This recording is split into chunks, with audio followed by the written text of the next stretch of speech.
శ్రీమతి Mary Kripabai గారి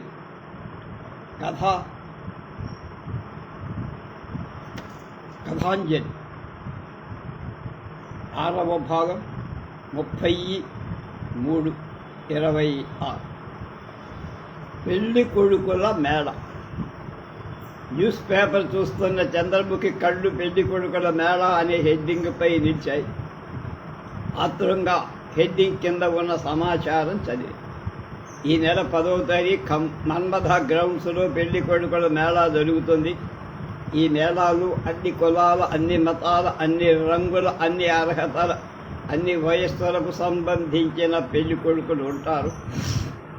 కాబట్టి పెళ్లి కావలసిన అమ్మాయిలు తమకు నచ్చిన వారిని ఎంపిక చేసుకోవడానికి ఈ సదవకాశాన్ని వినియోగించుకోవలసిందిగా పెళ్లి కొడుకుల మేళా యాజమాన్యం కోరుతున్నారు.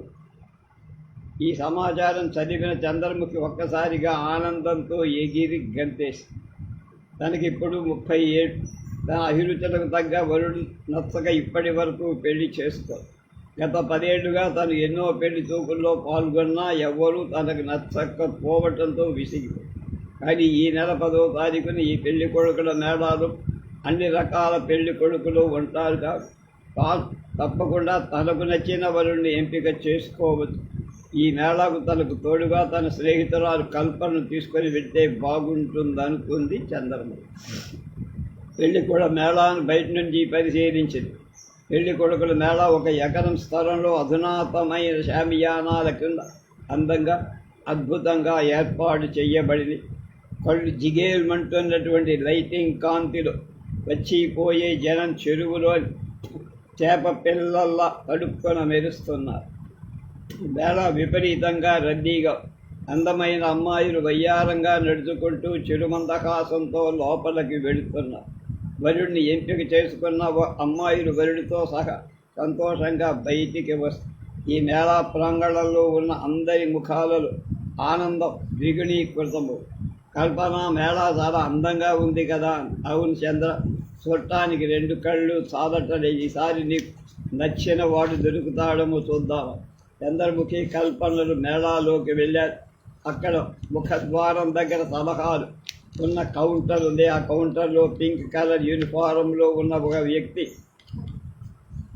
కూర్చొని ఉన్నాడు. ఇద్దరు అక్కడే ఆగారు. నచ్చిన వారిని ఎంపిక చేసుకోవాలని వచ్చారు. ఎలా అన్నా, అలాగే మేడం, పూర్తి వివరాలు చెప్తాను. అన్నీ విన్న తర్వాత మీకేమైనా అనుమానాలుంటే అడగండి అని చెప్పండి. ఈ మేళాలో 10,000 మంది పెళ్లి కొడుకులు, ఒక్కొక్క కౌంటర్లో 100 మంది పెళ్లి కొడుకు. అయితే మీకు ఎటువంటి వరుడు కావాలో చెబితే మీరు ఏ కౌంటర్లోకి వెళ్ళాలో చెబుతారు. 10,000 మంది వరులను మేము ఒకేసారి కొనేశారు. కాబట్టి మీరు వరుడిని ఎంపిక చేసుకున్నాక డబ్బు ఆ వరుడికి ఇవ్వక్కర్లేదు. ఆ రేటు మా మేళాకే చెల్లి. ఇప్పుడు మీరు కోరుకునే వరుడు వివరాలు చెప్పమంటారా? ఆగండి, ప్రశ్న నేను అడుగుతా, జవాబు మీరు చెప్పండి. ఎటువంటి ప్రశ్న అడుగుతాడు? మేడం, మీకు కావాల్సిన వరుడు వయస్సు ఎంతో? నాకు 30. నాకంటే 5 ఏళ్ళు పెద్దవాడైతే మంచి. 36 అయినా ఇబ్బంది లేదు. మేడం, ఎత్తు 6, చామన జాయిగా ఉండాలి. మేడం, అతను ఉద్యోగం చేస్తూ ఉండాలా? ఏదైనా గవర్నమెంట్ జాబ్. అతనికి ఎంత శాలరీ ఎక్స్పెక్ట్ చేస్తున్నారు? నెలకు 10,000. అతనికి తల్లిదండ్రులు ఉండవచ్చా? ఉండకూడదు. అతని మతం, కులం ఏదైనా ఉండాలా? ఈ ఎన్నికల కోజులు, కులాలు, మతాలు ఏమిటని. Very good madam. చివరి ప్రశ్న, మీకు వరుడు ఏ రేటులో కావాలి? 5 లక్షలు. అన్ని వివరాలు నోట్ చేసుకున్నా. మేడం, మీరు 42వ కౌంటర్కి వెళ్ళండి. కల్పన వైపు చూస్తూ, మేడం, మీ వివరాలు చెప్పండి. ఆమె నా స్నేహితురాలు. ఆమెకు ఎప్పుడో పెళ్ళైపోయింది. 2 పిల్లలు కూడా ఉన్నారు. Sorry madam. కల్పన చిరాగ్గా మొహం. 42వ కౌంటర్ అంటే చాలా దూరం. ఇంతలో ఒక అందమైన సేల్స్ గార్డు 2 ఐస్ క్రీములు తెచ్చి ఇద్దరికి ఐస్ క్రీమ్ తింటూ ఒక్కొక్క కౌంటర్ పరిశీలిస్తూ నడుస్తూ, చంద్ర చూడు, ఈ బోర్డు చదువు. ఒకసారి అమ్మిన పెళ్లి కొడుకులు వెనక్కి తీసుకోబడరు, మార్చబడు. కల్పన, నేను ఇప్పుడు పెళ్లి కొడుకుని జాగ్రత్తగా సెలెక్ట్ చేసుకోవాలి. లేకపోతే మళ్ళీ మార్చే అవకాశం లేదు. అవును, సెలక్షన్ విషయంలో నేను నీకు సహాయం చేస్తాలే అంది. చంద్రముఖి కల్పన మరో 10 కౌంటర్లు దాటి ముందుకెళ్లారు. అక్కడ ఉన్న 33వ కౌంటర్లో ఉన్న పెళ్లి కొడుకులపై చంద్రముఖి దృష్టి పడింది. హుందాగా అందంగా ఉన్నారు వాళ్ళు. 2 అడుగులు ముందుకేసి ఆ కౌంటర్ ముందు నిలిచింది.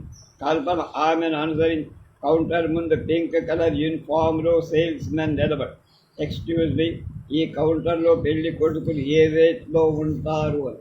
10. రిబేట్ ఏమైనా ఇవ్వరా? రిబేట్ కౌంటర్ వేరుగా ఉంది. ఆ కౌంటర్లో వాళ్ళకి ఈ కౌంటర్ వాళ్ళకి సంబంధం లేదు. రిబేట్ కౌంటర్ వేరుగా ఉందా? ఎక్కడ? రిబేట్ కౌంటర్లో వెళ్ళి పెళ్ళికొడుకులు ఏమైనా లోపాల్లో ఉంటారా అన్న. రిబేట్ కౌంటర్లో పెళ్లి కొడుకులు లోపాలంటే అవిటి కుల్టీ గుడ్డి ముద్ద మొదలైన